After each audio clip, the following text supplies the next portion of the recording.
everyone. So today I'm going to show you all how to do this super kawaii glamorous eyeshadow look. I wore this as my makeup of the day yesterday, and since then I've changed it a little bit. I changed the lips. If you check out my Tumblr you can see the original. So let's get started. First thing I'm going to do, I already primed my eye with Stay Don't Stray. I was going to do that on the video and then I was like, forgot that I was only doing one eye, so I did it already. And then I'm going to take my Makeup Forever Flash palette. You know I love this thing, but honestly you could like probably get a cream shadow from like L'Oreal Hip or something like that, or any silver cream eyeshadow. It's not like a million companies don't make that. So I'm going to take this silver cream eyeshadow. I'm just going to blend that all over my lid. I'm going to concentrate most of it at the bottom, and then I'm going to work it up all the way to the brow. Definitely get that in the inner corner because that'll really brighten everything up super well. So yeah, there's my like crazy all over shimmer. And the cool thing about this shimmer is that it actually shows through the eyeshadow. So I'm using matte shadows on top, but if there's shimmer underneath, it creates kind of like a really cool effect. So next thing I'm going to do is I'm going to take my my flat brush. Definitely get that in the inner corner because that'll really brighten everything up super well. So yeah, there's my like crazy all over shimmer. And the cool thing about this shimmer is that it actually shows through the eyeshadow. So I'm using matte shadows on top, but if there's shimmer underneath, it creates kind of like a really cool effect. So next thing I'm going to do is I'm going to take my my flat brush. I'm going to take this this color right here, and it's like a really pretty bright turquoisey tealy blue, and I'm going to take that all over my lid, a little bit past the crease, and I'm really packing that on close to the lashes, and then it can get a little bit sheer as it goes up. Don't be afraid to get more on your brush, of course, and just work at it till you get the saturation that you want. I personally want it to come up pretty high because then when I do the pink, it'll kind of turn purple when it overlaps the blue, so that's what I want to do. And then I'm going to take, speak of the pink, I'm going to take my 217 and this pink color. I don't know if you'll be able to tell in the camera, but I'm like totally obsessed with this color. It's got like a huge dent in it because I use this hot pink for everything. So I'm just going to get that on my brush, tap off the excess really well, and then what you want to do is you just want to work really lightly, like to start out with, and just go along that edge like you're blending out the blue, and just work super light. You can always go back and add more pink, but it's really hard to take pink away. And you kind of want to do like the outer V thing as well, so just kind of get the outer corner a little bit with that. It's actually a really simple look. This is like the second to last step practically, other than like for the eyes at least. And then if you want more pink, you can go back and get more pink. It's just really important that you start slow and don't over pinkify your eyes, you know? And also you can narrow the area that the end of the brush covers by like using a lighter touch, because when you press down the brush spreads out so it covers a larger area, so it's much easier to control your color if you press lightly. It just takes a little more time, but it's so worth it. Then I'm going to take this again, and whatever's left on it I'm going to take it under my eye, and I kind of like to take it down pretty far because this look is very like all about excess, all about glamour, and just you have to be ready to totally rock it and totally own it, which, you know, I really kind of love doing that with makeup looks.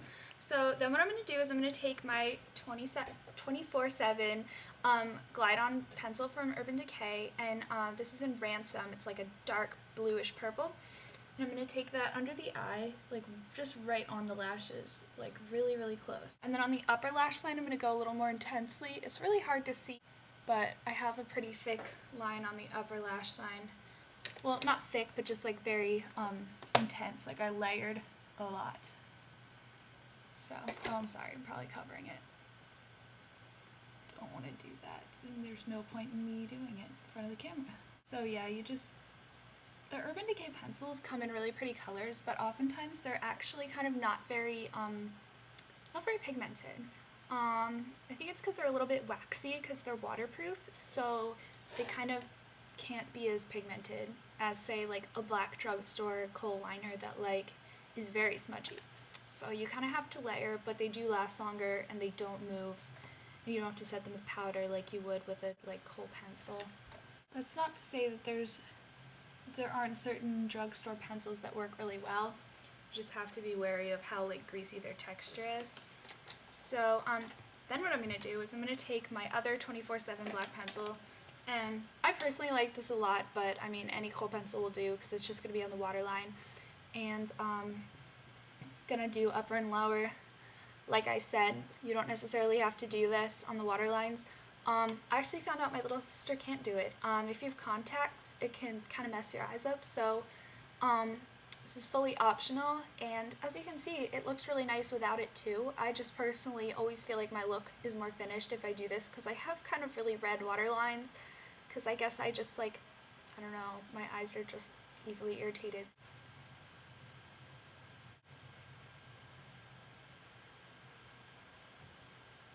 Okay, and there you go. And then what I'm going to do is I'm going to put on mascara. Where did my mascara just go? Okay, so I'm going to put on my mascara. You know the one. It's the Sephora mascara that I'm so obsessed with. I feel like I make ridiculous faces when I put on mascara. The good thing is that pretty much everyone makes sort of weird faces, so at least I'm not alone. Before I like actually learned how to put on mascara the right way so my lashes wouldn't clump anyway, like with the whole like wiggle pull out, I used to separate my eyelashes with a straight pin, like a sewing pin, except then one time I poked myself in the eye and that was like horrible. But yeah, so don't do that. Just put on mascara the right way the first time so you don't need to do that, or buy one of those nice little metal lash combs that like get really in there, and then you can always do that afterward, but don't use a pin. And if you do and you mess up, you can't sue me, okay? Because I told you not to. And there are your glamorous kawaii eyes. And yeah, then you can like put on your Hello Kitty shirt and like go out on the town. And then what I did was I just actually kept the face part really simple because I didn't want to look like a total like stripper, because I like wore this to class. So I took my Sephora bronzer and my bronzer brush, and I just did my contouring like I do, you know, that I do almost in every tutorial. Just makes me feel like I look healthier. Some people like look really good with their pale skin, but I'm not really that pale, so I just look yellow when I don't like have a glow going on. And I actually didn't do any blush for this look because I figured I've already got pink on the eyes. I don't want to look like a total garish clown. And I just think sometimes like a sculpted face with really dramatic eyes can be really pretty and really like chic. So that's kind of what I decided to do for the face. Of course I have to go under my jawline. Make myself look a little less chin challenged. No, I like my chin actually. It took me a while, but I finally learned to love it. Then I'm going to just take a gloss. This is the part that I changed. I actually wore, like yesterday, I wore my MAC lip pencil in Naked. Let me see if I can find it so I can show it to you. I wore my MAC lip pencil in Naked, and then over top of it, this is kind of what I did for my mermaid look as well. And then over top of it, I patted Sin on top. But it was so dry after a while, like it actually started to feel a little uncomfortable on my lips, and it was like difficult to touch up because it's not like you just slick something on over top because it'll get like clumpy and lips. That just doesn't even mix. So this time I decided I'm just going to wear my super pretty Smashbox Lip Enhancing Gloss in Pout. I really like this color. I got it in a sample box along with my other favorites, the Aspen Summit white eyeshadow that I'm obsessed with, and the mascara sample that I used before I got the full size. So actually Sephora has like really nice birthday presents. It was my birthday present, you know? because I like had my Beauty Insider membership or whatever, but it doesn't cost anything. So yeah, it's like actually a really nice deal. So if you don't do that and you're really into makeup, you end up getting to try a lot of new products and you earn points over time. But this is the look. And yeah, I just was in like a cutesy mood. As you guys saw, if you follow me on Tumblr, I had like a little photo shoot with my Hello Kitty stuffed animals because I'm weird like that. I hope you like this look. I hope you put it on next time you're feeling cutesy and girly. And have a good day. Bye.